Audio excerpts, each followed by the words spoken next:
Hey everybody, welcome inside the sit down. Ryan Mayer now joined by NBA draft prospect, former Louisville Cardinal Jordan Nwora. And Jordan, just take me through what it's been like for you here the past couple of months since the NCAA season ended. It's been a weird ride for everybody. How are you holding up mentally? How's everybody around you doing as well? Um, it's been a crazy couple months since they canceled, our season, sent us all home.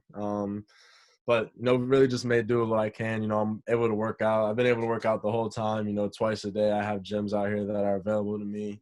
Um, it's weird being home though with all my little sisters. I'm the oldest. I got three little sisters in the house. Kind of feel like I'm a kid again, being in the house with my parents and that type of stuff.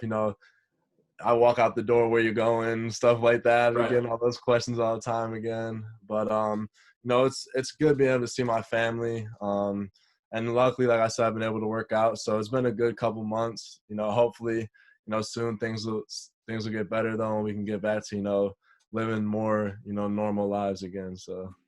And I want to get into your basketball story just a little bit. Your father, a coach, and has been around the game for a very long time. Just where did you first get started and really develop the love for the game? I mean, I remember reading something on you where you were doing 6 a.m. workouts once it came time in high school to really become serious about this with your father's community college team and some guys from the Nigeria team as well. So just what was it like finding that passion and getting to the point where you were like, you know what, I want to take this to the next level? Firstly, I did do those 6 a.m. workouts with my dad. But in terms of, I've always loved the game since I was little. Obviously, my dad coaching, I've been playing since I can really remember. I don't remember ever not playing. But like I said, I didn't really start taking it serious until probably my freshman year of high school, sophomore year of high school. I was playing baseball, football, and basketball. And then I kind of like that told me like you got to pick something, just be sport, and obviously I wanted it to be basketball. So I did that, and that's when I started doing the 6 a.m. workouts with him. He'd have me up in the morning. I'd go work out with his team, and then he'd drive me right to school right after. And I'd be tired all day at school, and then I'd just go work out again after school, and then I did that about 3 times a week. It was Monday, Wednesday, Friday. He had those lifts at 6 a.m. And then, just from there, just kept doing that stuff and just really took it a lot more serious. So. And you mentioned some of those other sports that you were playing up into the high school years. I always wonder with athletes, how much of those other sports do you think really helped you become the basketball player that you are now, right? Because you develop different skills when you're playing those other sports that can translate to what you do on the court. Yeah, for sure. There's definitely little bits and pieces you can take from, all sports and stuff like that. But, the biggest thing, I probably took from all that is just really, just like competitiveness, just that kind of competitive nature. The biggest I probably say is football, being tough and just competing, getting hit hard will definitely bring that out of you. And that's something that I kind of remember. But it's definitely bits and pieces you take from every sport. So yeah. And you end up going to Louisville, and in your first season there, trying to really find the role as a lot of freshmen do during the course of their early college career, and then immediately as a sophomore come in and start to make a big impact with 29 starts. You improve your scoring average by 10 to 12 points during the course of that year. What was the biggest change between year one at Louisville and year two for you? I think first off, I think that over that summer, I played with the Nigerian national team. Played with pros, and I think I took a big step in terms of my personal game. But I think another big thing with me being so successful, not only my sophomore year, but my junior year at Louisville was, Coach Mack just putting a lot of, trust in me, and I trusted him a lot too. And then him just giving me that opportunity. When you have a coach that, trusts you and you trust him as much as he trusts you. It's really easy to play for somebody like that and really give it your all for somebody like that too. So I think that's what really helped me in terms of, being able to do well. And then, just him giving me the opportunity I needed to really make the most out of it. No, you make the most out of it, obviously, and decide to come out after your junior season. What went into that decision? Why was this the right time to leave and take that next step in your journey? I think it was the right time, really, just because I feel like I had accomplished so much in my time at Louisville. I got a lot done. I feel like I improved every year. I got most improved player my sophomore year. I was an All-American my junior year. So it's like there's not much more, individually I could do. This year as a team goal, obviously we want to make that run in the tournament. We had a team that had a chance to do that. I wish we would have got that chance, but unfortunately, obviously everything that happened, it kind of sucks.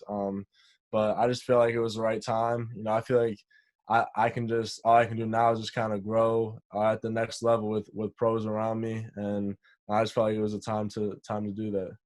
And did the uncertainty kind of that we're facing right now, just with everything up in the air, obviously the NBA had to postpone its season for a little while, back now with the playoffs and things still up in the air with the draft, did all of that play a little bit of a factor too, just not knowing kind of what next year will look like either at the pro or college level? Uh, yeah, I would say it kind of played a little role. At the same time, I knew I was probably gonna end up staying in the draft, but it definitely was. There's some uncertainty in terms of just like what's gonna happen. You don't know. So we don't even know if the draft's even gonna be in October right now. So there's a lot of stuff. Everything's very fluid right now. But I think I knew I was going to stay in the draft. I'm confident in myself and how hard I work. That I would be able to make that jump. Um, so yeah. Now, for you, as you look at your game and look at some of the guys that play at the NBA level, who would you say your game compares to? That's the game that people like to play a lot, right? The comparison as you come into the league. Who would you say that is for you? I think I kind of am similar to a few guys. I think, McDermott's a guy I play like a little bit. I think Kuzma's a guy I can play like a little bit. And then, another guy I kind of like and I feel like I'm a little similar to is Tobias Harris just a little bit. And there's a few other guys, those are all guys that can shoot the ball at a high level and stuff like that. So those are just a few guys that I look at and say, oh, I could do some like what they do. Except no, I always feel like no matter who it is, I'm gonna shoot a little better. But that's just me. That's how I've always been. Well, that shooter's confidence is exactly what makes you so good as a shooter. Aside from the technical side of things, it's having that confidence to take those shots, right? And know that, you know what, I'm going to make a good percentage of these. Yeah, for sure, for sure. So as you get ready to come into the league, obviously there's always things that you're working on within the game. Just right now for you, what are those areas that you're most focusing on improving to take that next step to the NBA level? Yeah, the biggest things I'm working on right now are just my ball handling, improving like laterally for my defense, and then other than those two, those are like my main focuses. But other than that, just all around, just keep improving my game, just continuing to shoot at a high level, just keep improving on that skill, because that's where I really hold most of my value in how I can shoot the ball. So just continuing to grow on that end and improving those things like ball handling and defense. Those will take my game to another level. So. And for you, as a guy that loves the game growing up in Buffalo, I wonder, was there a team for you that you specifically rooted for? Because you're kind of in that in between place, right? In between the Knicks in the city and the Nets, and then Toronto. What was the team growing up, or was it just players that you followed? Mostly growing up, it was just players. As I got into like high school, I probably say I started watching more of like Toronto because a lot of my friends cheer for Toronto. Toronto's the closest team to me. Actually, it's an hour and a half drive from my house. So, whereas New York, the Knicks are six and a Right. half 7 hour drive for me. So, they're like the closest home team. I've actually been to Toronto. I was there. I went to the All-Star game when it was in Toronto, so I've been there. And but in terms of like when I was young, I didn't really have a team. The same thing like college team. Like my favorite college team growing up was Syracuse. That's There you where go. I'm Okay. from. So, um, I growing up like because of that, Melo was one of my favorite players all time growing up. Obviously went to Syracuse and won a championship there. So, That's definitely how I said kind of, my favorites were, growing up and stuff like that. So you mentioned Melo. Who were some of the other idols that maybe you had and tried to mold your game after growing up? I know you mentioned some of the comparisons for the league right now, but who were some of those guys you watched growing up and being like, you know what, I like what he does? Obviously Melo, like I said, is one of my favorites. I really like Klay Thompson and what he does. And I really just say in terms of, obviously Steph, another great shooter. I actually watched a lot of like Rip Hamilton stuff back in the day when he was playing. But those are just a few guys I just watched. People tell me, watch some of their clips. You can do stuff like that. So those are kind of the guys I've watched, growing up, just like highlights or whether they're playing on TV and stuff like that. Now, this has been an unusual process, right? We talked a little bit about it. There's a whole bunch of uncertainty around everything. What's been the most challenging part for you during the course of the past couple of months? You've still been able to train, but it's not the normal kind of draft process here where you're talking to teams over Zoom. Just what's the biggest challenge for you? I think the biggest challenge for me is just having that patience to just get through it.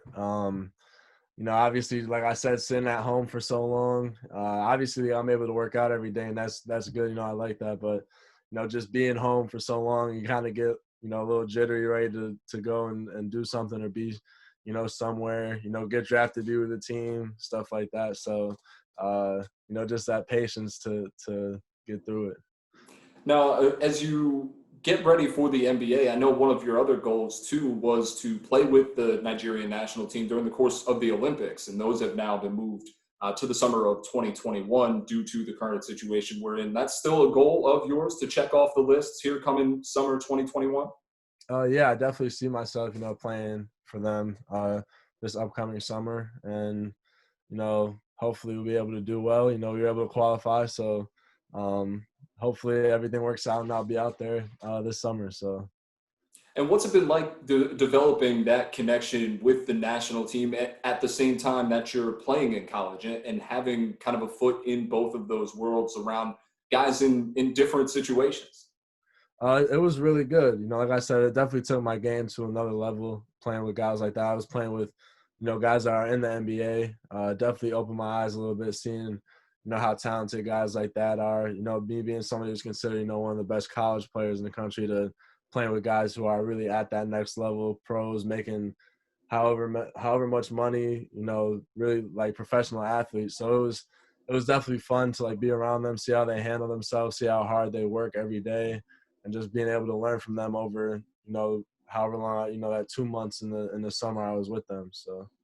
Now, the final question I have for you, as you prepare for whatever your destination is within the NBA, as you're introducing yourself to potential fans of that team, what do you say you bring to the team? Obviously, the shooting's a big part of it, but what do you bring to whatever team drafts I think whatever team that drafts me, obviously, like you said, I'm bringing, shooting, scoring. I think I'll bring rebounding, and a high IQ, and there's somebody who wants to, compete and win. That's what I'm gonna bring to a team. So. Perfect. That's all. That's all fans can ask for you, Jordan. I appreciate it. Thanks so much, man. I know it's a crazy time right now, but enjoy, stay safe, and good luck. For sure. Thanks.